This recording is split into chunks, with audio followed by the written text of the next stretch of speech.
Okay guys, सो अब बात करेंगे हम deep dive on pharma cases. ठीक है, अब देखो टोटल हम जो सॉल्व करने वाले हैं यहाँ पर नंबर ऑफ केस वो है 5। ठीक है, 5। So after solving this 5 case I expect you to become PA of case study. What is PA of case study? It's not that PA, it's perfect ace. S होता है ना air force में, if you guys have ever heard of, किसी ने top gun देखी है तो S क्या होता है in terms of air force? A pilot who has killed or shot down five or more than five fighter jets, he or she is called an ace pilot. So now I expect you guys to become ace pilot of solving pharma case studies with these 5 cases.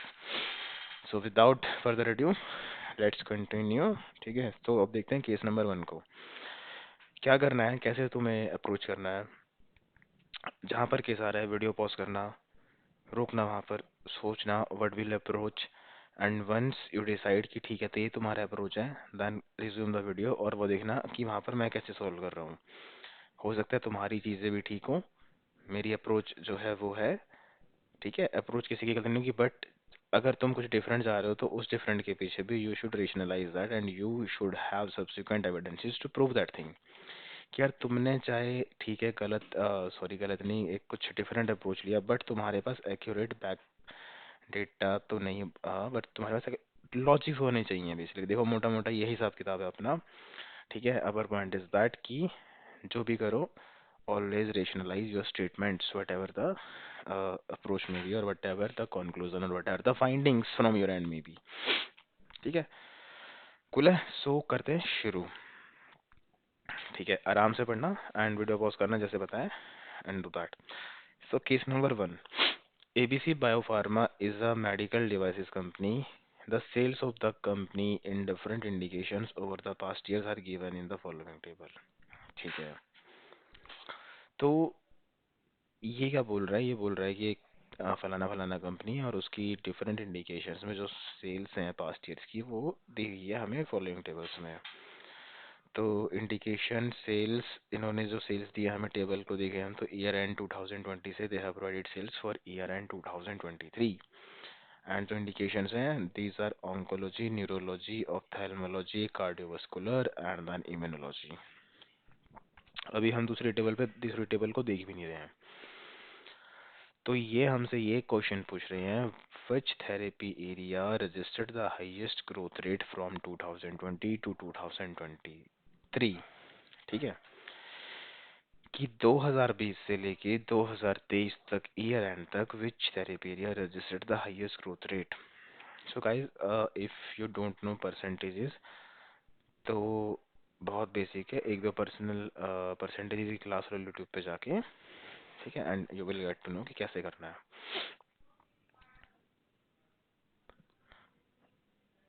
Let's add the new slide here.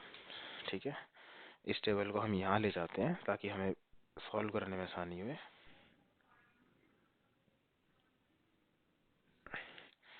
ठीक है, अब पढ़ते हैं यहाँ पे कि ये क्या बता रहे हैं। तो हमारा पहला क्वेश्चन है which therapy area registered the highest growth rate. देखो ग्रोथ रेट क्या होता है, और ऐसे ना डेटा इंटरप्रिटेशन के क्वेश्चंस आते हैं तो बी प्रिपेयर्ड कि तुम डेटा इंटरप्रिटेशन के ऐसे क्वेश्चंस सॉल्व करने के लिए रेडी हो अपने किसी भी इंटरव्यू में। So they are asking like registered the highest growth rate. अब देखो ग्रोथ रेट क्या होता है, over a percentage over a period of time. ठीक है, 2 साल, 2 साल, 4 साल, 6 महीना, 8 महीना, 8 साल, 10 साल, 12 साल, 15 साल, 20 साल, कोई भी टाइम पीरियड हो सकता है। उसके बीच में पॉइंट ए से पॉइंट बी में तुम्हारी कंपनी ने जितना ग्रो किया, and it can be positive और नेगेटिव एज वेल। ठीक है, सो फॉर्मूला क्या है यहाँ पे ग्रोथ रेट कैलकुलेट करने का, बहुत सिंपल है। जैसे हम परसेंटेज में करते हैं ना, final minus initial divide by initial value, और दिस इस पूरे को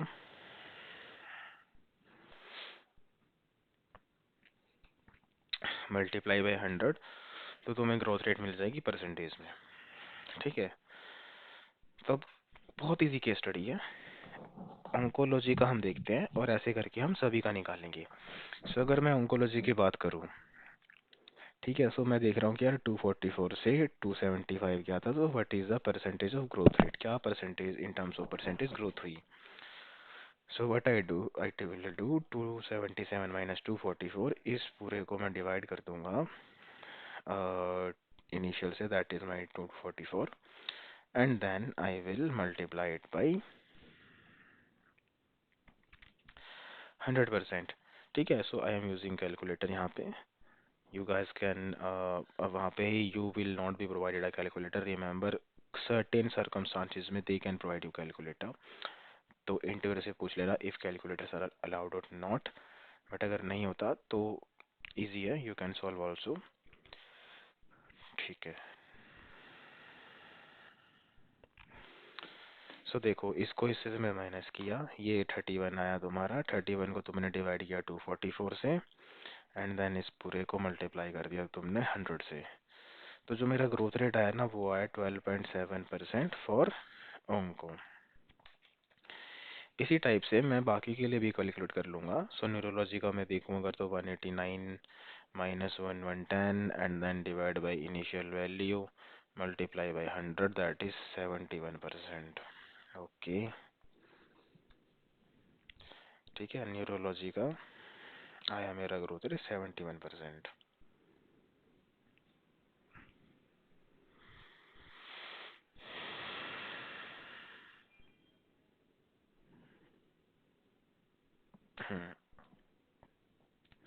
राउंड ऑफ कर दूँ तो इसको आ जाएगा मेरा 72, and then moving on to ophthal का मेरा आया, ऑप्थेल्मोलॉजी का, ठीक है, ये आएगा मेरा 320 माइनस 251, 320 माइनस 251, ठीक है, divide by 251 and then multiplied by 100, so this is 27.4%। अब देन सीवीएस का, तो सीवीएस का आया भाई मेरा 320 माइनस 410, ठीक है, डिवाइड बाई 410 मल्टीप्लाई बाई 100। अब देखो जो मेरा कार्डियोवास्कुलर का आया ना, सो तुम क्वेश्चन करोगे तो जो मेरा कार्डियोवास्कुलर का आया है इट इज इन माइनस, क्योंकि जो मेरा final value that is small compare to the initial value, so minus आया है, माइनस में इट इज 22%। अब व्हाट डज माइनस सच है, जहाँ पे माइनस का मतलब क्या है, माइनस का मतलब है कि इसमें ना कंपनी का ग्रोथ नेगेटिव हुई है। ठीक है, अगर आज तुम्हारे पास 100 रुपए है और कल तुम्हें 200 रुपीज हो जाते हैं, तो आई विल से कि यार तुमने तो 100% ग्रोथ किया है, बट इन केस तुम्हारे पास 100 रुपीज थे एंड कल तुमने पैसे खर्च करते मौज मस्ती में उड़ा दिया and you are left with 50 rupees, so I will say कि you have registered a growth rate of -50%। तो यहाँ पर हमें पता लगा कि कार्डियोवास्कुलर में जो हमारी सेल्स हैं वो डिक्रीज हुई हैं ओवर द टाइम, उसमें नेगेटिव ग्रोथ रजिस्टर किया है कंपनी ने।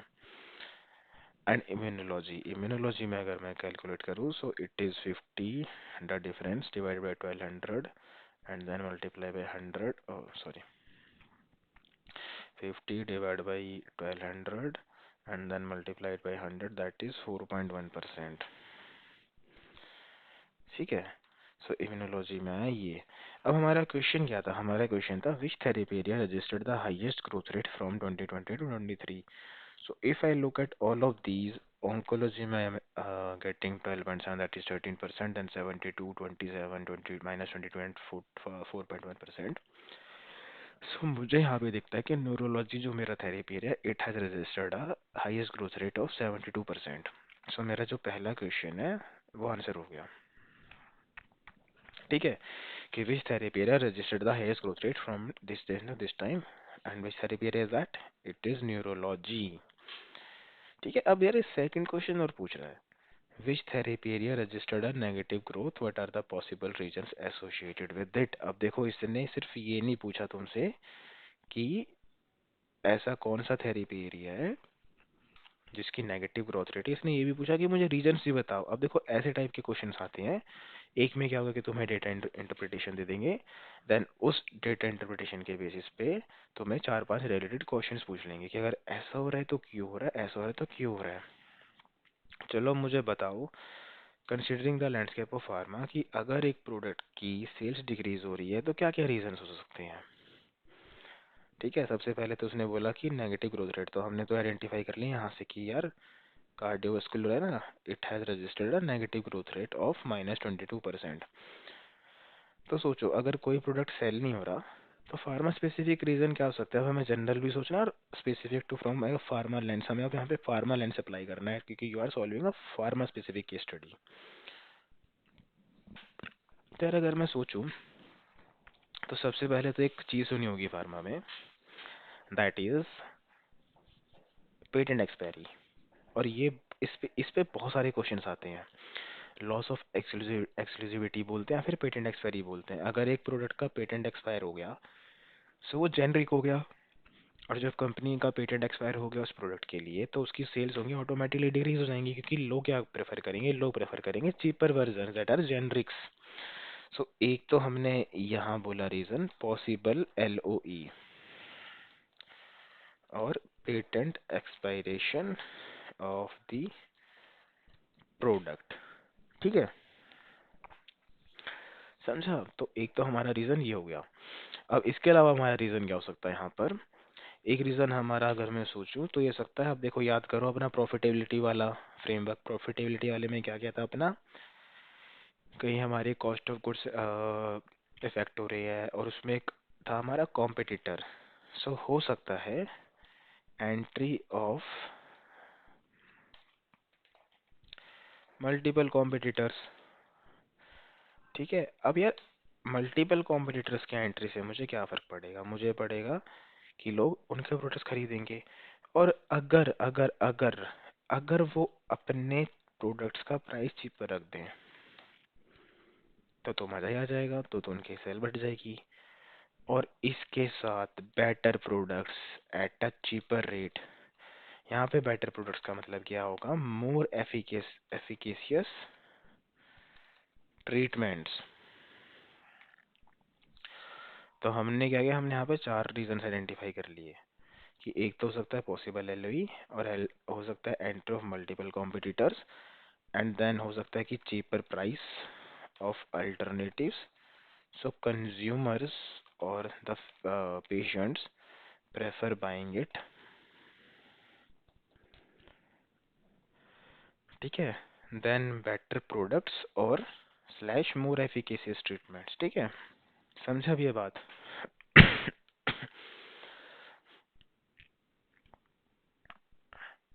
समझे अब क्या क्या रीजंस हो सकते हैं।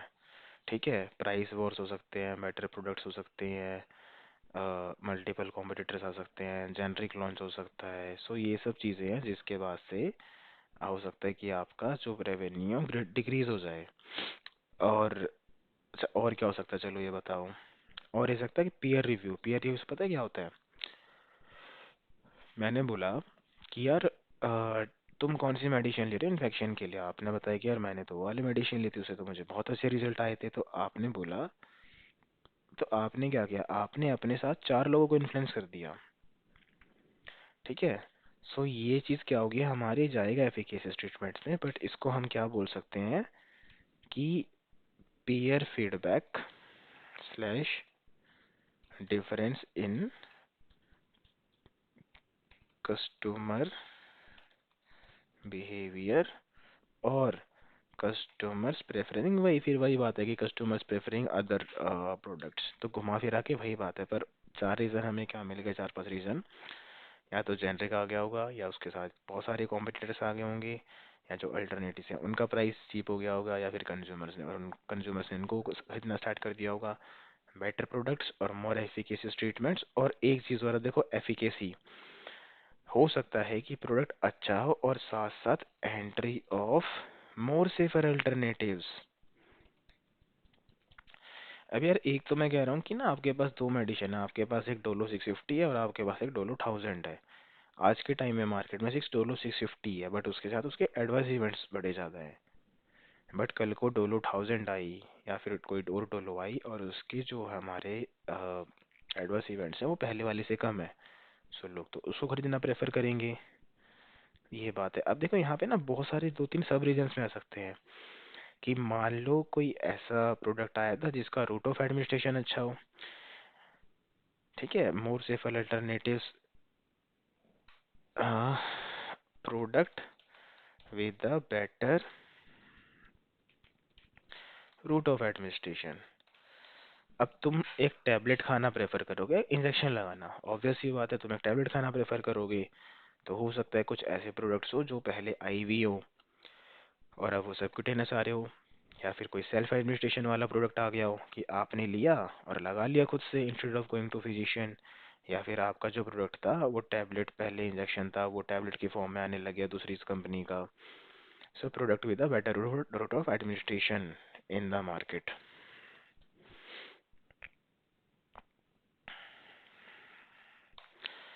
तो ये कुछ 6-7 रीजन से हमने आइडेंटिफाई करे, तो हमारे अब क्या हुआ, दो क्वेश्चंस आइडेंटिफाई करे। यहाँ पे एन नंबर ऑफ आ सकते हैं जितना आप सोच सकते हो, बट उसके पीछे लॉजिक होना चाहिए, क्योंकि देखो ऐसा नहीं है कि तुमने यहाँ से याद किया और ये इस टाइप की कोई क्वेश्चंस आया तुम्हारी केस स्टडी में और तुमने वहाँ जाकर इंटरव्यू को बोल दिया कि यार हमें तो ऐसे से पता था, ये 6 फैक्टर से लिख लो आप।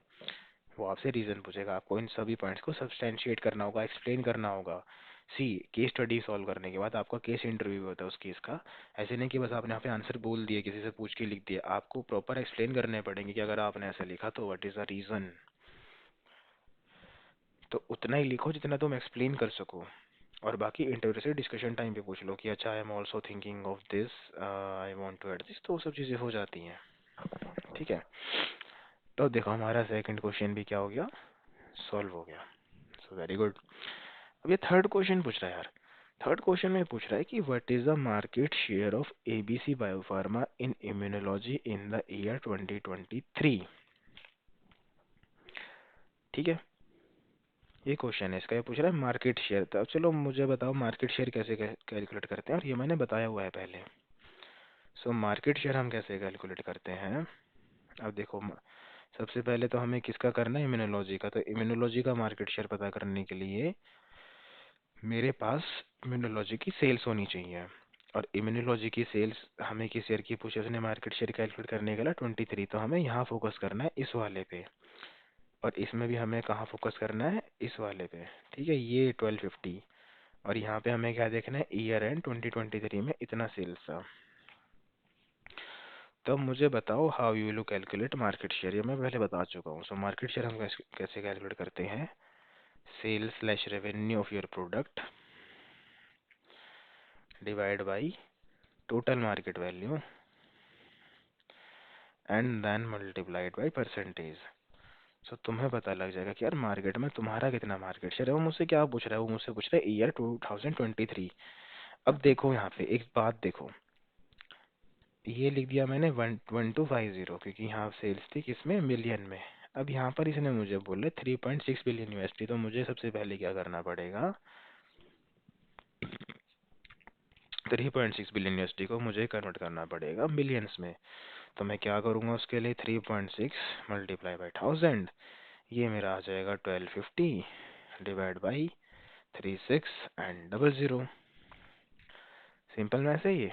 ठीक है, अब ये मेरा बता दो मार्केट शेयर कितना आ गया।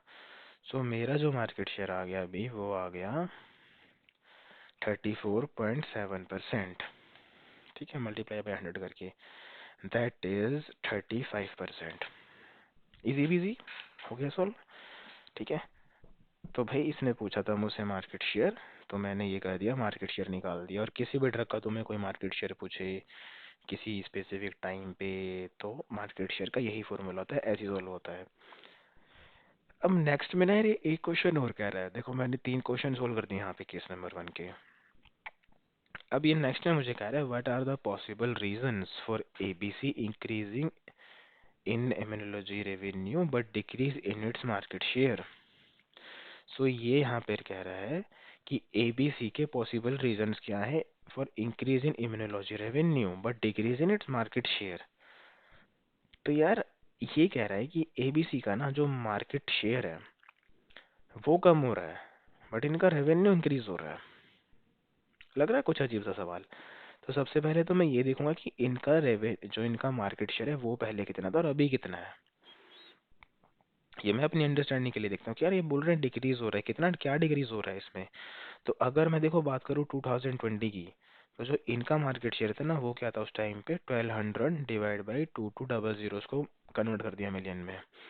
सो this is equal to 12 divide by 22 is equal to 54.5%। Guys see, इनका मार्केट शेयर इस टाइम पे 54.5% था। 2000 कब, 2022, मतलब half, more half, more than half market में इनका ये डोमिनेटिंग प्लेयर थे। उसके बाद अगर मैं नेक्स्ट ईयर में देखूं, so it is again 1210 divide by 2400, then it was 50%। देख रहे हो? उसके बाद हुआ क्या कि ये फिर नेक्स्ट ईयर में कितना हुआ, ये 21220 divide by 3100, 39%। My goodness. And now it is 35%। सो देख रहे हो इनका मार्केट शेयर कितना कम हो रहा है। यहाँ पर इनका मार्केट शेयर 54% था, देन 50% हुआ, देन 39%, एंड अभी ईयर 2023 में the market share is what, the market share is very low, it is 35%। तो 50% से घटकर इनका मार्केट शेयर आ गया 35 पर। और वही वो मुझको पूछ रहा है क्या रेवेन्यू तो मेरा इंक्रीज हो रहा है। अगर मैं देखूँ 2020 में, तो रेवेन्यू इज 1200 मिलियन, एंड अभी जो मेरा रेवेन्यू है it is 1250 million. So interview is asking, क्या ये ऐसा क्यों हो रहा है, what are the reasons. So देखो अभी दिमाग लगाओ। सबसे पहले तो एक तो मैं रीजन यही बताऊंगा ना सबसे पहला, कि जो ओवरऑल मार्केट साइज है एक तो मेरा वो बढ़ रहा है। देखो मार्केट शेयर क्या हुआ, सबसे पहले तो हम इसको मैथ्स देखते हैं यहाँ पे कि sales of product divide by total market value. अब यार ये नोमरेटर और डिनोमिनेटर है।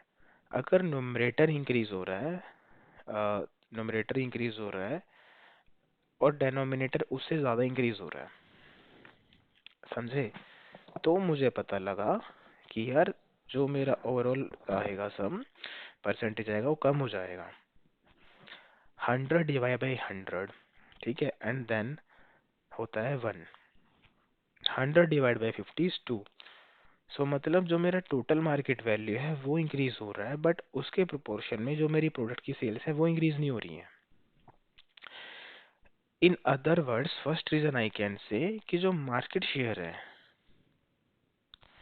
जो मेरा मार्केट शेयर, सॉरी, जो टोटल मार्केट वैल्यू है, जो टोटल मार्केट वैल्यू है इम्यूनोलॉजी की, ठीक है, that is growing at a very high scale or at a very rapid pace, and my product sales are not increasing in that ratio। समझ रहे हो? सो एक तो रीजन यही हो गया कि यार मार्केट बहुत बढ़ रहा है बट मेरे जो प्रोडक्ट की सेल्स है वो उतनी नहीं बढ़ रही हैं।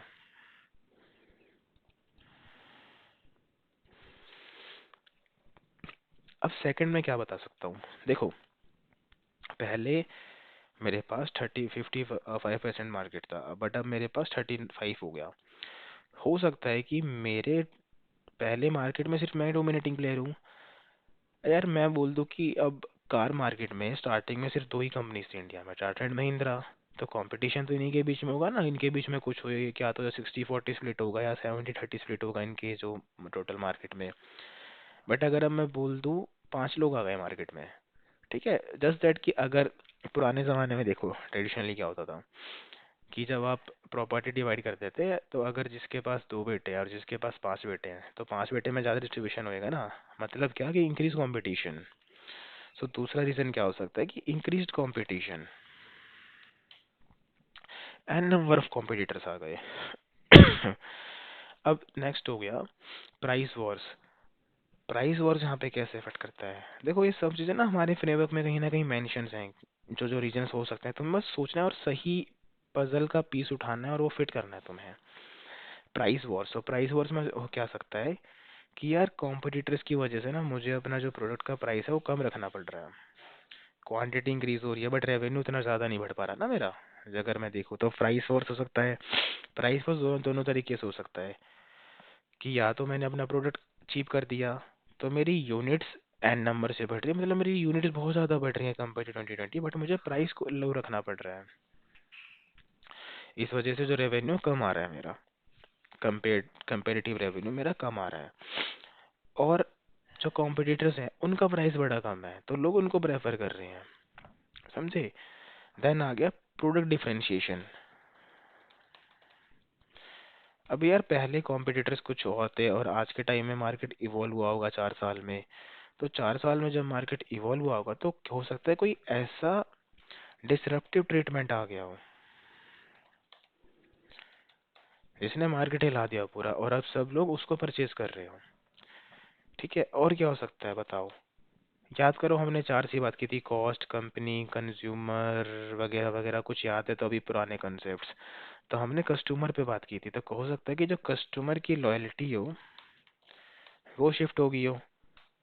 कस्टमर की लॉयल्टी और क्यों शिफ्ट होगी, वो इसलिए शिफ्ट होगी क्योंकि यहाँ पे जो हमने पढ़े हैं ना ये सब चीज़ें अफेक्ट कर गई हो कस्टमर को, कि उसे कोई बेटर अल्टरनेटिव्स मिल गए हो, सेफर मिल गए हो, मोर एफिकेसियस मिल गए हो।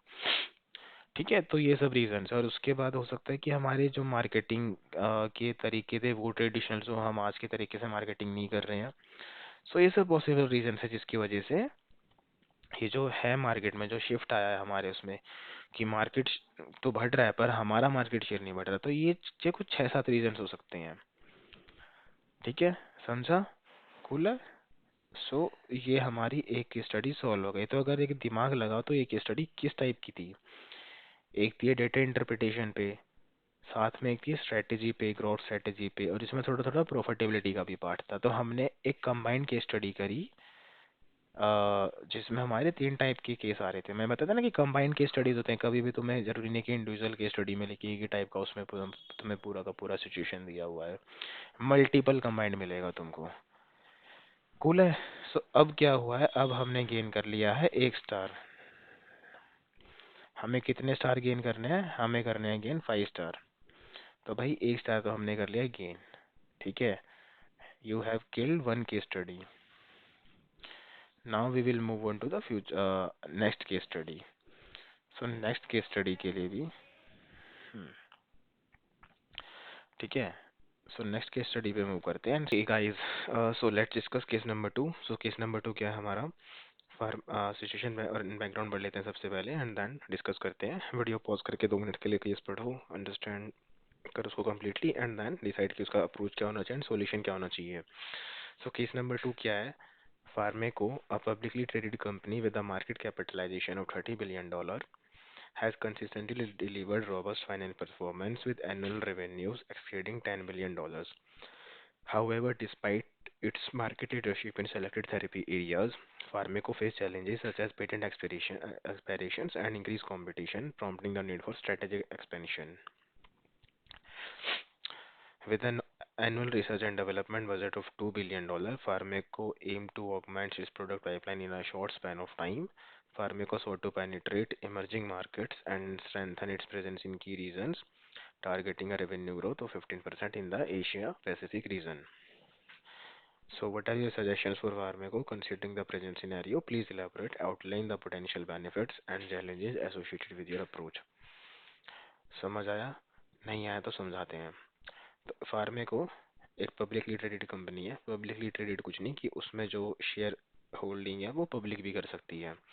With a market capitalisation of $30 billion and उसका जो एनुअल रेवेन्यू आता है इट एक्सीड्स $10 बिलियन। अब ये कह रहे हैं कि यार despite its market leadership in selected therapy areas, मतलब कुछ ऐसे थेरेपी एरियाज है हमारे पास जिसमें it is market leader, the company is facing challenges such as patent expiration. तो हो क्या रहा है कि जो कंपनी के की प्रोडक्ट्स हैं उनके जो पेटेंट है वो एक्सपायर हो रहे हैं एंड उसकी वजह से कंपटीशन भी इंक्रीज हो रहा है साथ साथ, prompting the need for strategic expansion. तो कंपनी को अपनी प्रॉफिटेबिलिटी पे प्रॉफिटेबिलिटी का उनके सामने क्वेश्चन मार्क है कि how will company maintain its profitability in long term. So उसकी वजह से they want to do strategic expansion.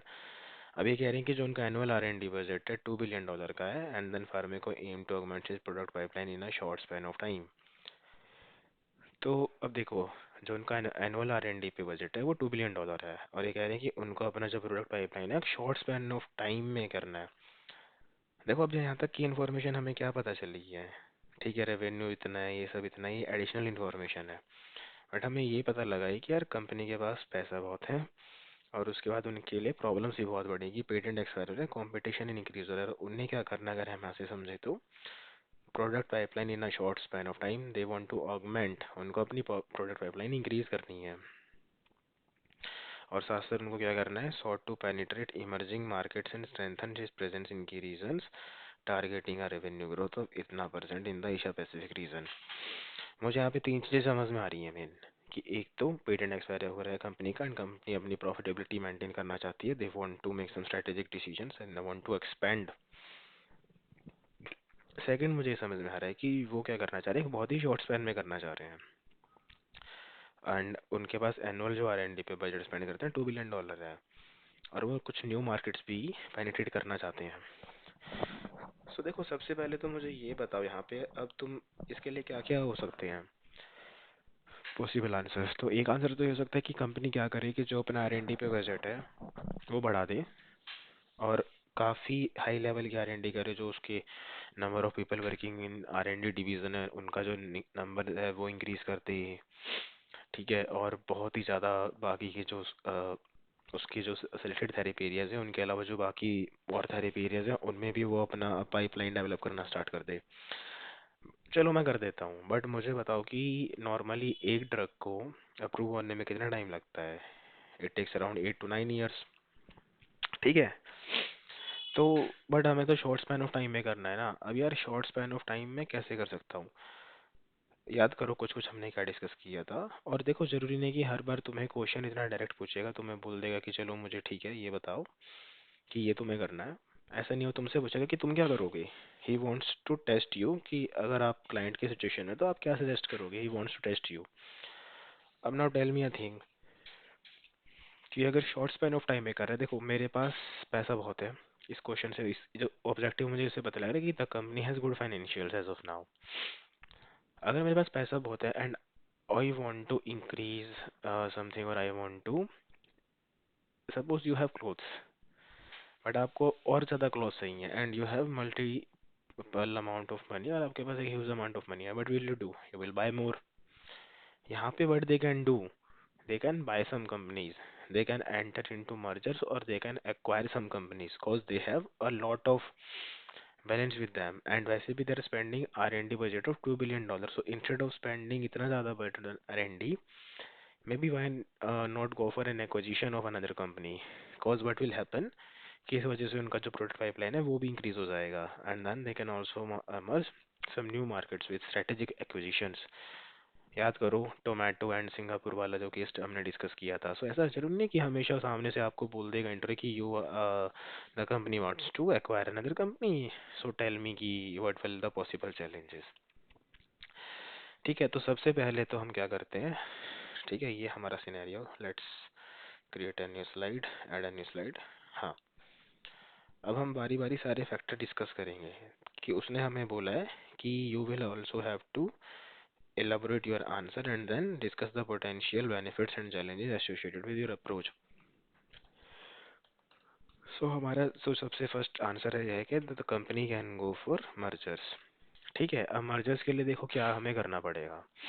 Merger के लिए सबसे पहले तो मुझे ये समझना पड़ेगा कि मेरी जो कंपनी है,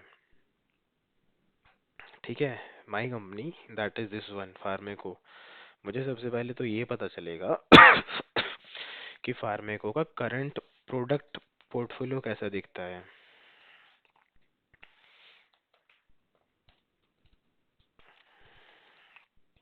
क्योंकि जब मैं फार्मेको का करंट प्रोडक्ट पोर्टफोलियो समझूंगा कि whether the company is dealing in cardiovascular, in oncology और इम्यूनोलॉजी, तभी तो मैं बताऊंगा कि अच्छा ठीक है, you already have a presence in these therapy areas and maybe you can go for these newer therapy areas, or you can acquire companies जिनका इस therapy area में बहुत सारे number of candidates and they have a good probability of success and उनका revenue वहाँ से अच्छा है।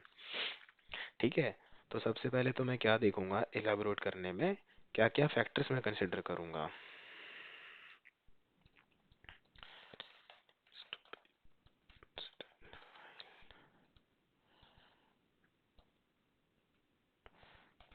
For potential acquisition.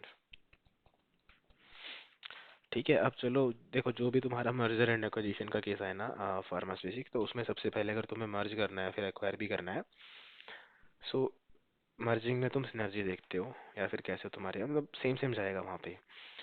तो देखो क्या सब फैक्टर्स देखेंगे हम। सबसे पहले देखेंगे current product portfolio of pharmaco and जो हमारा सेकंड वाली कंपनी है, एंड द कंपनी, चलो हम यहाँ कंपनी को ना ए बोल देते हैं, company A that needs to be acquired, क्योंकि हमें बार बार इतना बोलना पड़े, शॉर्ट कर देते हैं उसको, that needs to be acquired. ठीक है, सबसे पहले तो हमें देखना पड़ेगा, देन हमें देखना पड़ेगा की मार्केट्स ऑफ कंपनी ए, कि यार हमारी जो फार्मेको है वो तो यहाँ सब प्रेजेंट है, बट उसके साथ साथ जो हमारा कंपनी ए है वो इन सब ज्योग्राफी में प्रेजेंट है। ठीक है, की मार्केट्स एंड देन उसका रेवेन्यू ऑफ कंपनी ए, उसका हमें फाइनेंशियल्स देखने पड़ेंगे। और मैंने एक टर्म यूज़ की थी, ड्यू डिलीजेंस करना पड़ेगा मुझे पूरा। ड्यू डिलीजेंस के अंदर मुझे क्या आएगा कि कंपनी के लॉस क्या है, उसका रेवेन्यू क्या है, उसके इनकम क्या है, उसके प्रॉफिट क्या है, ठीक है, उसका एबिटा क्या है। शार्क टैंक में देखा होगा ना एबिटा, कि सब कुछ छटाने के बाद टैक्स वगैरह, डेप्रिसिएशन, लायबिलिटीज वगैरह सब रिमूव करने के बाद कितना कंपनी के हाथ में पैसा बचता है। उसके बाद मुझे देखना पड़ेगा अचीविंग सिनर्जीज और नॉट, अगर मैं किसी को एक्वायर कर रहा हूँ तो कैसे हम साथ में काम कर सकते हैं, कैसे we can achieve synergies. Then उसके बाद उनका R&D पोर्टफोलियो और their pipeline of other assets क्या। ठीक है, अभी जो तुम्हारे पास है वो तो है, बट आने वाले एसेट्स क्या हैं तुम्हारे। ठीक है, तो कैसे उनका जो फ्यूचर है वो देखता है। उसके बाद कि कैसे capabilities can be enhanced. Suppose they have some innovative treatments or some innovative methods or some innovative approaches, तो मुझे देखना है उनका इनोवेशन वाला एंगल भी देखना है। ठीक है, ये कुछ चीज़ें मैं देख सकता हूँ। देन नंबर ऑफ एम्प्लॉयज़ मैं देख सकता हूँ कि एम्प्लॉयज़ कितने हैं उनके पास, और उनकी पास्ट परफॉर्मेंस, रेवेन्यू वगैरह की वो सब चीज़ें ऊपर कवर हो गई हैं। कि उनका स्ट्रेटेजी क्या है, वो सब ड्यू डिलिजेंस में आएगा। उनका विजन क्या है, उनका ऑब्जेक्टिव्स क्या है, तो ये सब चीज़ मैं पॉसिबल डेली दे सकता हूँ। ठीक है, तो हमने एलेबोरेट कर दिया। तो ये सब हमारे क्या होगी कि हम क्या चीज़ें देख सकते हैं। एंड पोटेंशियल बेनिफिट्स, बेनिफिट्स क्या हो सकते हैं, अच्छा मुझे बताओ। बेनिफिट हो सकता है कि दोनों कंपनी बेटर डील कर सकती हैं। एंड देन उनके पास क्या हो सकता है कि डाइवर्स, अब देखो बेनिफिट क्या होएगा, बेनिफिट ये होएगा, इसको भी चलो एक सेपरेटली लिख लिख लेते हैं। बेनिफिट्स क्या हो सकते हैं, जब दो कंपनी मेरी मर्ज हो गई या फिर एक्वायर कर लिया, तो उनके पास जो डाइवर्सिटी है वो इंक्रीज हो जाएगी। और यहाँ पे मैं डाइवर्सिटी किसको बोलूँगा, डाइवर्सिटी मैं बोलूँगा उनका product portfolio. Product portfolio diverse हो जाएगा उनका, एंड स्ट्रॉन्ग रेवेन्यूज आएंगे उनसे उनके पास। ठीक है, ये सब चीज़ें हो सकती है। देन जोग्राफिक एक्सपेंशन, जो मेरा गोल है वो हो जाएगा कि उस वाली कंपनी को यहाँ का एक्सेस मिल जाएगा जहाँ मैं प्रेजेंट हूँ, कि मेरे यहाँ पे काफ़ी अच्छा स्ट्रॉन्ग होल्ड डोमिनेंस है मार्केट में, I am a leader here, and मुझे वहाँ पर मिल जाएगा। सिनर्जीज हो जाएगी, इनोवेशन एनहेंस हो जाएंगी। तो ये सब चीज़ें आ जाएंगी हमारा कि उन्हें क्या मिलेगा। अब देखो चैलेंजेस क्या आ सकते हैं, तो सबसे पहले तो मुझे चैलेंजेस ये आ सकते हैं कि इंटीग्रेशन कॉम्प्लेक्सिटी। अब देखो जब भी तुम, अब हम क्या बोलते हैं कि यार चलो तुम्हारे दो दोस्त हैं, ठीक है, और तुम बोलते हो कि चलो ए ग्रुप और बी ग्रुप साथ में काम करेगा, तो सबसे पहले तो तुम्हें सामने वाले बंदे का माइंड मेकअप समझने में टाइम लगेगा ना, कि यार कैसा है, whether you guys will be able to go together और नो, कंपैटिबिलिटी क्या है। तो सबसे पहला हमारा चैलेंज क्या आ गया कि इंटीग्रेशन कॉम्प्लेक्सिटी, कि जो आप इंटीग्रेट करोगे या फिर एक्वायर करोगे तो उसमें क्या होगा, उसमें बहुत सारी प्लानिंग लगेगी। ठीक है, it will require planning and then इसको एग्जीक्यूट करना, एग्जीक्यूट के साथ it will take a lot of time. ठीक है, a lot of time will be consumed. And then उसके बाद क्या हो सकता है, रेगुलेटरी हर्डल्स आ सकते हैं हमारे पास। देखो रेगुलेटरी हर्डल्स कैसे आ रहा है कि उसके बाद क्या हो रहा है, अब नॉर्मल सी बात है, जब दो कंपनीज मर्ज हुई तो उनके पास डिफरेंट डिफरेंट जगह के प्रोडक्ट्स आए, बट उनके प्रोडक्ट्स मुझे अपनी ज्योग्राफी में अप्रूव कराने के लिए और अपने प्रोडक्ट्स उस वाली ज्योग्राफी में अप्रूव करने के लिए there may be some regulatory hurdles.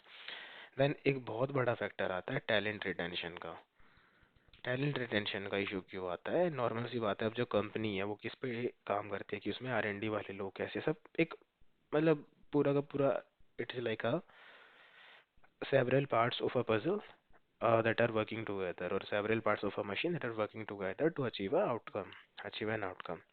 तो यहाँ पर भी हो रहा है कि हमें हो सकता है ना कि टैलेंट रिटेंशन जब दो कंपनीज हमें अगर एक्वायर हो रही हैं, so you have to identify कि यार कौन बंदा ज़्यादा टैलेंटफुल है, और ऑर्गेनाइजेशनल चेंजेस बहुत हो जाते हैं, पीपल में लीव योर कंपनी। सो इसके लिए क्या हो सकता है कि प्रोएक्टिव कम्युनिकेशंस वगैरह जैसी चीज़ें होती हैं, ठीक है, एंड लीडरशिप तो होती है, उसको डिस्कस करनी पड़ती हैं कि ठीक है वी वांट पीपल, एंड ऐसे नहीं कि मर्जर एक्वायर होने के बाद, एक्विजिशन होने के बाद आपकी जॉब प्रोफाइल पे कोई इफेक्ट आ रहा है। सो ये सब चीज़ें होती हैं। अच्छा, और चैलेंजेस क्या हो सकते हैं, चलो ये सोचते हैं। ठीक है, integration complexity, regulatory hurdles, talent retention, time consumption हो सकता है, और आई थिंक अभी के लिए तो ये तीन ही आ रही हैं मेन। ठीक है, वही है कि प्लानिंग वगैरह, कॉम्प्लेक्सिटी, गोल अचीव हो जाएगा but it will take a lot of time. So पहला क्वेश्चन हमारा आंसर हो गया। ठीक है, तो अब के बाद तुम्हें कभी भी आ जाए ऐसा कोई मर्जर और एक्विजिशन का क्वेश्चन, तो यू नो द आंसर कि how you have to approach it. और देखो, जो अप्रोच है ना वो सेम ही रहेगी, तुम्हें जो फैक्टर्स देखने होंगे हमेशा सेम ही देखने होते हैं। हो सकता है कि क्वेश्चन की लैंग्वेज चेंज हो जाए, वो घुमा फिरा के क्वेश्चन पूछ ले इंटरव्यूअर, तो थोड़ा तुम्हें उनका ध्यान रखना है। ठीक है, अब आते हैं क्वेश्चन नंबर 2 पे इसी केस स्टडी के। So based on his approach, Farmeco identifies two companies for a potential acquisition. Which of the following company would you select and why? तो भाई अब इंटरव्यू कह रहा है कि ठीक है चलो तुम्हारी बात मान ली फार्मेको के सीईओ ने। सीईओ साहब बोले कि वाह बेटा बहुत अच्छा काम किया है, अब हमें ये बता दो कि हमने दो कंपनी शॉर्टलिस्ट की हैं, company A and company B. अब मैं तुमसे ये जानना चाहूँगा कि इन दोनों कंपनीज में से मैं किस में इन्वेस्ट करूँ। तो देखो हमें कुछ पैरामीटर्स दिए हैं, हम इस टेबल को पढ़ते हैं पहले ध्यान से। तो सबसे पहले तो हमें बात की है फाइनेंशियल रेवेन्यूज़ की। सो जो फाइनेंशियल लास्ट ईयर का रेवेन्यू 2023 का, वो कंपनी ए का है 4 बिलियन यूएसडी और कंपनी बी का है 3 बिलियन यूएसडी। तो इसका रेवेन्यू ज़्यादा है कंपनी से। अब number of products in market की मैं बात करूँ, तो कंपनी के पास 15 है एंड देन कंपनी बी के पास 10 है, तो भाई यहाँ भी कंपनी ए विन कर गई। अब number of products in pipeline की मैं बात करूँ, तो यहाँ पर 20 है, यहाँ पर 30 है, तो यहाँ पर कंपनी बी जीत गई, उसके पास ज़्यादा प्रोडक्ट्स है पाइपलाइन में। देन थेरेपी एंड फोकस क्या है कि ऑन्कोलॉजी, इम्यूनोलॉजी, हेटोलॉजी, हिमाटोलॉजी, यहाँ पे ज़्यादा मेरे हैं थेरेपी एंड फोकस, मतलब यहाँ पे ज़्यादा डाइवर्सिफाइड है। देन प्रोडक्ट विद एल्यू और loss of exclusivity in the next 5 years, तो वो क्या है 4 और 2, मतलब कंपनी बी के कम products they are going to expire in the coming years. Then R and D spend किया है, आर&डी स्पेंड किया है यहाँ पे $500 मिलियन आर&डी पे स्पेंड करते हैं company, and then company B spends 800 million. Okay, that is a huge amount compare to company A and company B wins here. Then other expenses की बात करूँ मैं, फालतू का खर्चा, ठीक है, वो क्या है कि कंपनी का बड़ा ज़्यादा है ना, कंपनी बी का बहुत कम है, तो यहाँ पर ऑब्वियसली है कि कंपनी बी विन कर रही है। अब यार मेरे जो फार्मेको है उसकी कंडीशन क्या थी कि उनके पास पैसा बहुत है, दे have a lot of revenue, but they want to enter into multiple markets. ठीक है, they want to enter into n number of therapy areas. They want to increase the product portfolio that they have. Along with that, they want more products in a short span of time, and future के लिए भी they are planning. So अब देखो company A and company B, अब just look at this thing कि despite having 15, अब देखो company के बेनिफिट्स क्या है। कंपनी के बेनिफिट्स, उसका रेवेन्यू अच्छा है, उसके जो नंबर ऑफ प्रोडक्ट्स हैं इन मार्केट में वो अच्छे हैं, देन पाइपलाइन में जो प्रोडक्ट्स हैं वो भी उसके ठीक ठाक है, थेरेपी एंड फोकस वो कम है, this is a potential downside, and then product with LOE loss of exclusivity in the next phase वो भी 4 है, तो this is also downside. Downside क्योंकि यार 15 प्रोडक्ट्स है मार्केट में, उनकी 4 बिलियन यूएसडी सेल है। अब मैं कंपेयर करूँ कंपनी बी से, तो company B just has 10 products but इसकी सेल्स 3 बिलियन यूएसडी हैं, और उसके जो प्रोडक्ट है जो they are going off patent वो भी 2 है। अब यहाँ पर 4 है, अगर हो सकता है कि चार के चार प्रोडक्ट ऐसे हुए which are blockbuster drugs. Blockbuster drugs are those with the annual sales of $1 billion और more in a financial year. ठीक है, तो अब देखो इनका R&D स्पेंड भी कम है यार। अब ये एक तो ये हो गया कि यार ठीक है कंपनी के पास रेवेन्यू ज़्यादा है, बट वो देखो R&D पे कम खर्चा करे, उसके अदर एक्सपेंसेस ज़्यादा है। मतलब जो काम की जगह है ना वहाँ तुम लोग खर्चा का ज़्यादा कर रहे हो, और जो काम की जगह पे तुम खर्चा नहीं कर रहे हो और फालतू की जगह जगह पे खर्चा कर रहे हो। तो कंपनी ए का मैं देखूँ तो considering current scenario and considering current position, उनका जो रेवेन्यू है और जो नंबर ऑफ प्रोडक्ट्स हैं, they have a good good sport in the market, ठीक है। उनका जो पोजीशन है that is a very good position. But going ahead, क्योंकि they are spending less on R&D and they are not managing the company well, that's why their other expenses is very huge. So अगर मैं other expenses देखूँ तो it is 700 million, मतलब approximately 1 billion की मैं अगर बात करूँ तो 4 बिलियन मेरा रेवेन्यू है, ठीक है। उसमें से 700 बिलियन तो मैंने खराब कर दिए। मतलब 700 बिलियन कितना हो गया अगर मैं बात करूँ 4 बिलियन का। So it is like close to 25 20 20% के आसपास होगा। तो मतलब कंपनी का 20% रेवेन्यू तो फालतू में जा रहा है। एंड कंपनी अपना R&D स्पेंड बहुत कम कर रही है, 12-22%। तो तो यहाँ पे मैनेजमेंट के साथ मुझे पता लग रहा है कि कंपनी का मैनेजमेंट ठीक नहीं हो पा रहा है यहाँ पे, ठीक है। तो ये सब मुझे इसके डाउन साइड दिखी। अब देखो कंपनी बी की बात करते हैं। कंपनी बी के पॉजिटिव्स क्या हैं, ये सब तुम्हें एक्सप्लेन करना पड़ेगा उसको कि क्या तुम्हारी थिंकिंग है company A and company B को लेके। कंपनी बी का रेवेन्यू ओके ओके है, less than company A, but they have only 10 products as of now. So अगर इसको हम एक्वायर करते तो हमारे पास 10 प्रोडक्ट्स आएंगे, but they are also giving a sales of 3 billion. अगर मैं एवरेज कैलकुलेट करूँ यहाँ पे तो 4/15 एंड 3/10 कितना हो गया यहाँ पर।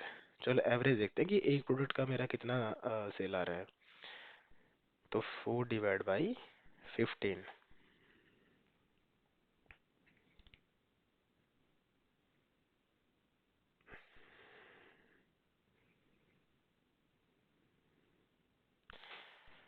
तो अप्रोक्सीमेट 0.25 बिलियन पर ड्रग पे मुझे सेल आ रहा है।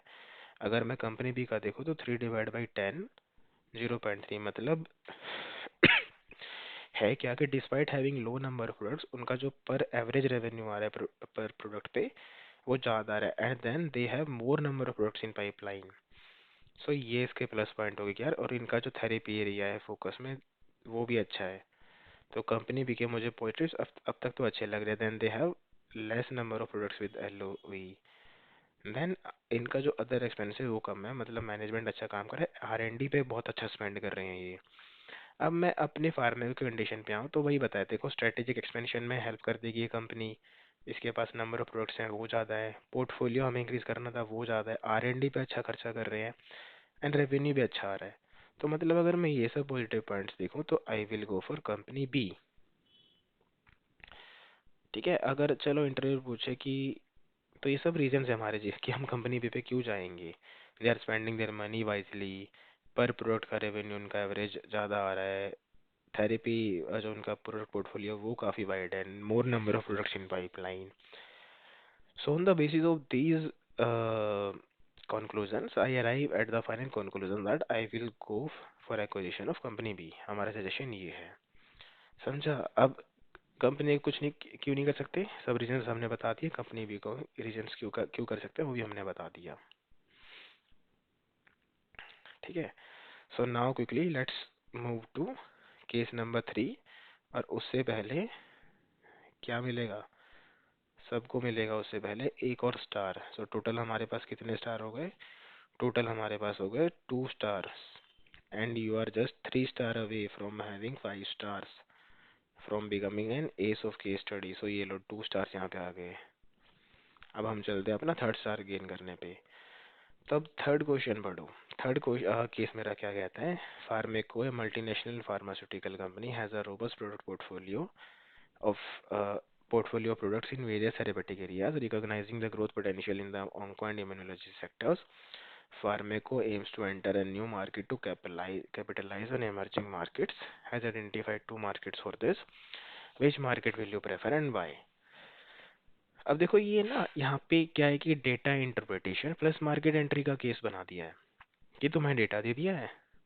केस क्या कह रहा है कि एक कंपनी को again they want to increase they want to enter some new markets, और उनको दिख रहा है कि दो हमारी थेरेपी रहे हैं ऑन्कोलॉजी एंड इम्यूनोलॉजी, उनमें बहुत ही इमेंस ग्रोथ पोटेंशियल है। तो उन्होंने अपना ड्यू डिलिजेंस किया एंड वो अराइव हुए टू कंट्रीज पे, they have shortlisted two country. So now they are asking us क्या ठीक है कंट्री एंड कंट्री भी से हमें हमें हमको किस में इन्वेस्ट करना चाहिए, किसको हमें फाइनल करना चाहिए। सो मैट्रिक्स देखते हैं क्या क्या क्या अपने पास कंट्री एंड कंट्री भी हमारे पास क्या क्या डेटा है। Total population, incidence rate of oncology, incidence rate of immunology, diagnosis rate of oncology and diagnosis rate of immunology. यार अभी जब हमने लास्ट में पहले बात किया था, जब हम ऐसे मार्केट एंट्री की बात कर रहे थे तो हम क्या देखते थे, सबसे पहले पॉइंटर हम क्या देखते थे, हम देखते थे मार्केट शेयर। क्योंकि और यहाँ पे तो मुझे दो कंट्रीज मिल गई, तो मुझे यहाँ पे देखना पड़ेगा कि मार्केट शेयर क्या आ रहा है उनको एनिमेनो का इन दोनों कंट्रीज में, एंड उसके बेसिस पे I will take the final call to arrive at the factor कि out of both of this country which country I am going to invest in. तो टेबल को ले चलते हैं नेक्स्ट स्लाइड पे और इसको करते हैं सॉल्व। और ध्यान रखना इस टाइप के क्वेश्चंस बड़े पूछे जाते हैं केस स्टडी में। देखो डेटा इंटरप्रिटेशन ये होता है, तुम्हें ये नहीं पूछेंगी हमेशा डेटा इंटरप्रिटेशन का तुम्हें साफ सीधा और कोई इतना ना इजी नहीं मिलेगा वहाँ पे कि चलो ठीक है ये करके बता दो। It will B trickier, and trickier कुछ नहीं है, just simple maths. If you know the simple maths ना, then and you have a good approach and the good thinking approach, you will be able to solve any case study. और दो और करने के बाद तो you will become ace and I am guaranteeing you कि कोई भी case study you can solve. So देखो टोटल पॉपुलेशन अगर मैं देखूँ इनकी तो it is 500 million and 700 million, तो इसके अकॉर्डिंग तो कंट्री भी अच्छा जा रहा है। बट चलो आगे देखते हैं क्या कह रहे हैं। तो ये कह रहा है इंसिडेंस रेट ऑफ ऑन्कोलॉजी, तो जो मेरा इंसिडेंस रेट है ऑन्कोलॉजी का दैट इज 0.4 पर 10,000 पीपल्स। मतलब क्या हो जाएगा मेरा इंसिडेंस रेट बता दिया कि यार 100 बंदे हैं मेरे पास टोटल, तो 100 में से 10 बीमार निकल रहे हैं। तो मुझे क्या करना है देखने के लिए, मैं देखूंगा और हमारी पॉपुलेशन सपोज 5,000 है, तो मैं क्या देखूंगा देखूंगा कि यार 100 में से 10 बंदे बीमार हैं, तो 5,000 में से कितने होंगे, डिवाइड करो, सिंपल मैथ्स लगाओ, आंसर पे पहुंच जाओ। So total number of oncology patients या फिर पोटेंशियल ऑन्कोलॉजी पेशेंट्स कितना हो जाएगा कंट्री ए में। कंट्री ए में हो जाएगा मेरा, सबसे पहले तो क्या करो 500 मिलियन है ना तुम्हारा, तो 500 मिलियन को अब 0.4 पर 1000 है, तो जो 500 मिलियन है तुम्हारा इसको तुम डिवाइड कर दो 10,000 से और इस पूरे को मल्टीप्लाई कर दो 0.4 से, समझे। So you will arrive at the point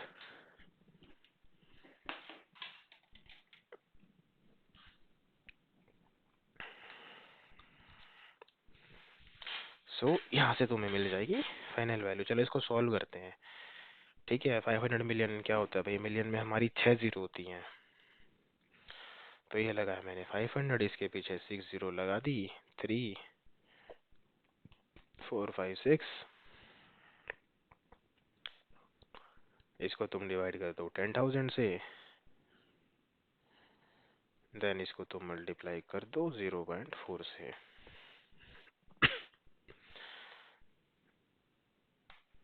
ठीक है कितने जीरो हमारे पास, 3 3 6 2 8, 3 3 2 5 6 7 8 डिवाइड बाई मल्टीप्लाई बाई 0.4। अरे तो देखो सिंपल मैथ है, 1 2 3 4, ठीक है क्यों कैलकुलेटर यूज करना, 1 2 3 4, ये जीरो हटा दो, ये डिवाइड हो गया, इसको मल्टीप्लाई कर दो 0.4 से, तो तुम्हारा कितना आ गया 4 5 20, 1 2 3 4, ठीक है ये तीन 2 lakhs, 2 lakhs तुम्हारा आंसर आया। एंड सेम टाइम से अगर मैं कंट्री भी में देखूँ तो देखो मैं क्या करता हूँ यहाँ पे ना दो टेबल बना लेता हूँ, ये कंट्री ए और ये कंट्री बी, ठीक है इसको कर देते हैं डिलीट। तो यहाँ पे टोटल ऑन्कोलॉजी के मेरे पेशेंट्स कितने निकाले मैंने, टोटल जो मेरा ऑन्कोलॉजी के पेशेंट्स आए दैट इज कंट्री ए में 2 lakhs। अब देखो जल्दबाजी नहीं करनी तुम्हें कि तुम देखो अरे कंट्री बी की पॉपुलेशन ज़्यादा है चलो कंट्री बी हमने फाइनल किया, ऐसे नहीं करना। जो डेटा है ना वो कुछ चीज़ के लिए दे रखा है तुम्हें, तो उसको सॉल्व करो पूरा का पूरा। अब देखो यहाँ पर क्या आएगा, 700 मिलियन।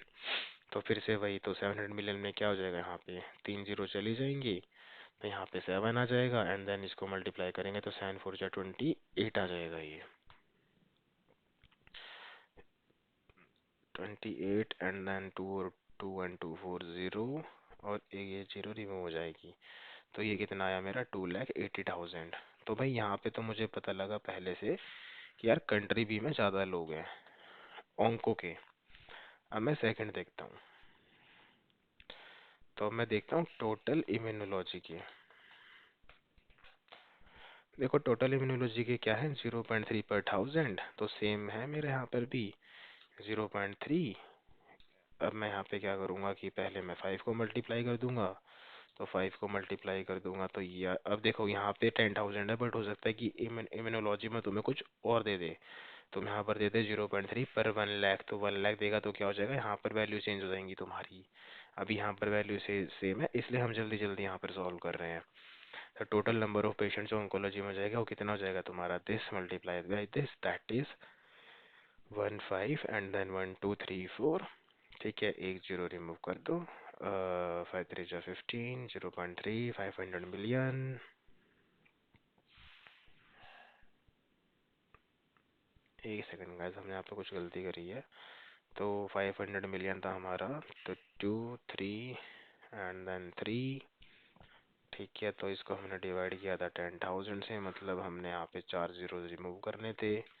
देन इसको हमको मल्टीप्लाई करना था 0.3 से, तो 5 3 जा 15, एंड देन 1 2 3 4, और ये हट गया हमारा 1 जीरो। तो जो यहाँ पर आया हमारा, ये आ गया हमारा 15,000। अब मुझे ऊपर डाउट हो रहा है कि ऊपर शायद इट इज़ 20,000, तो एक बार दोबारा मैं चेक कर लेता हूँ। 500 मिलियन, ठीक है, divide by 10,000 is equal to इतना, multiply by 0.4 is equal to 20,000। Sorry guys, ऊपर एक जीरो एक्स्ट्रा आ गया, इट इज़ 20,000। ठीक है, and not 2 lakhs, it is 28,000। ठीक है, सो 15,000 ये आ जाएगा, एंड यहाँ पर 0.6 है तो 6 7 जा 42 हो जाएगा, तो यहाँ पर आ जाएगा 42,000। अब यार ये तो कहानी थोड़ी सी बदल गई। ठीक है, अंकों में देखूँ तो अभी तो मुझे कंट्री बी में ज़्यादा लोग मिल रहे हैं हर एक्सपेक्ट से तो। बट ठीक है, हमें यहाँ पर एक फैक्टर और दे रखा है, diagnosis rate of oncology 75%, and यहाँ पे दे रखा है कंट्री बी में 60%। अब देखो एक कंपनी में भले ही पेशेंट पॉपुलेशन ज़्यादा हो, बट अगर वहाँ पर जो लोग बीमार हैं वो हॉस्पिटल जा ही नहीं रहे अपने आप को चेक कराने की, हमें बताओ हमें बीमार है नहीं, तो कैसे पता लगेगा कि तो लोग बीमार है, और पॉपुलेशन जो होगा डायग्नोसिस का वो कम रहेगा। अगर लोग बीमार है और वो हॉस्पिटल जा नहीं रहे, तो यार मेरी ड्रग कैसे सेल होएगी।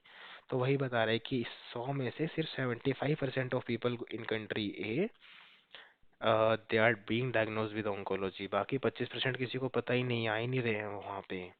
25% बोल रहे हैं कि हमें तो कोई ट्रीटमेंट नहीं चाहिए, आप रखो अपना ट्रीटमेंट। तो अब यहाँ पर क्या करना पड़ेगा हमें, 75% ऑफ 20,000, तो हमें क्या करना पड़ेगा, 0.75 मल्टीप्लाई बाई 20,000। ठीक है गाइस, जिसको नहीं समझ में आ रहा है कैलकुलेशंस को and watch some YouTube lectures on percentage, this is simple maths. ठीक है, सो क्या हो जाएगा, 0.75 मल्टीप्लाई बाई 20,000, ये हो जाएगा हमारा 15,000। देखा अब समझा कहाँ डिफरेंस है, तो एक्चुअल पॉपुलेशन थी 20,000, और जो हमें आ रहा है वो आ रहा है 15,000, एंड यहाँ पर है 60%, मतलब हमें 28K को मल्टीप्लाई करना होगा 0.6 से। ठीक है, which gives us an equal value of 16,800। देखो आ गया ना कम, यहाँ पर क्या था कि यहाँ पर तो हमें दिख रहा था कि यार 28,000 8,000 लोग ज़्यादा है।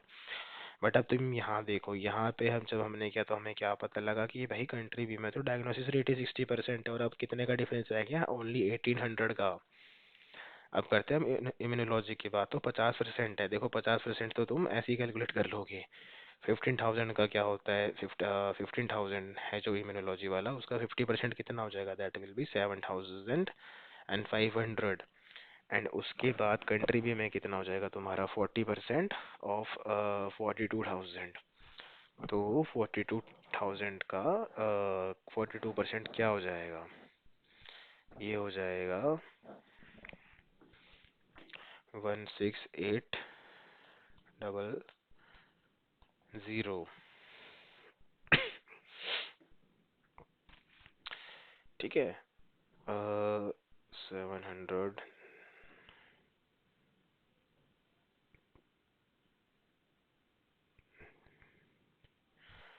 बाई 10,000,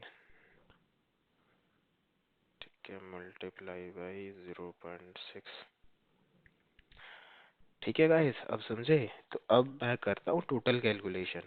तो देखो अब मुझे क्या हो रहा है कि अगर मैं बात करूँ ऑन्कोलॉजी, तो ऑन्कोलॉजी के भी पेशेंट्स एंड कंट्री बी के पेशेंट्स हमारे क्या टोटल, अगर मैं अपना पेशेंट पॉपुलेशन देखूँ तो जो कंट्री बी है उसमें क्या है, मेरा नंबर ऑफ पीपल, जो मेरा मार्केट शेयर है वहाँ पे ज़्यादा होगा। क्यों? क्योंकि यहाँ पे ये दोनों चीज़ें, द नंबर ऑफ पीपल बीमार जो कंट्री बी में है वो दोनों क्या है, ज़्यादा। 16,000 प्लस 16,000 का डबल, तो ये हो गया 32, 32 and 18 and 16, 33, 3300 and 33,600 patient population हो गई। टोटल यहाँ पर कितनी हो गई? 22,000। So on the basis of this data I can say कि कंट्री बी का जो पेशेंट पोटेंशियल एंड जो मार्केट पोटेंशियल है that is more compare to country A, and इस वजह से आई विल एडवाइस फार्मे को to invest in country B. समझे? सो एक ही हमने केस स्टडी सॉल्व किया। अब देखो हमने एक स्टार और गेन कर लिया। This was a short case study but you learn की इंसिडेंट्स वगैरह का अगर तुम्हें आ जाए तो इसको कैसे सॉल्व करते हैं। ठीक है, तो अब मुझे बताओ हमने कितने टाइप की केस स्टडी सॉल्व कर ली अभी तक फार्मा स्पेसिफिक। एक हमने सॉल्व की किस पे? The first one was, first one वाली कौन सी थी? फर्स्ट वन हमारी फोकस थी प्रॉफिटेबिलिटी पे। ठीक है, मार्केट शेयर हमने कैलकुलेट करना सीखा, क्या क्या रीजन हो सकते हैं वो सब डिस्कस किए हमने। सेकंड हमारी किस पे फोकस थी? सेकंड हमारी फोकस थी मर्जर एंड एक्विजिशंस पे, एंड देन उस मर्जर एंड एक्विजिशन प्लस कि कैसे कंपनीज के फाइनेंशियल्स देखते हैं, उन फाइनेंशियल से आप क्या अंडरस्टैंडिंग कर सकते हो। अगर एक्विजिशन करना है किसी कंपनी का, मर्ज करना है, तो क्या क्या फैक्टर्स कंसीडर करने चाहिए, और ड्यू डिलिजेंस करने के बाद जो रिजल्ट्स आते हैं उनसे क्या कंक्लूजन निकलते हैं। उसके बाद हमारे पास क्या आया? Case number 3। केस नंबर 3 में हमने देखा कि मार्केट एंट्री करने के लिए क्या क्या आपको फैक्टर्स देखने पड़ते हैं, कैसे आप मार्केट शेयर डिसाइड करोगे। सो किसी को याद है हमने कितने टाइप के केस पढ़े थे? हमने 6 टाइप के केस डिस्कस किए थे।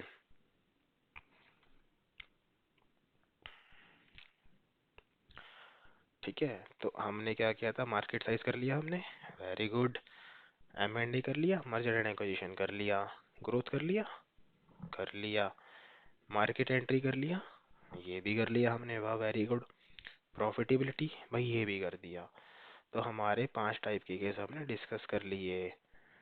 अब हम आ जाते हैं अनकन्वेंशनल केसेस पे। अनकन्वेंशनल नाम सुन के लग रहा है डर? कोई नहीं, but it will be pretty much easy क्योंकि now you guys have earn 3 stars. So अब बात करते हैं हम केस नंबर 4 की।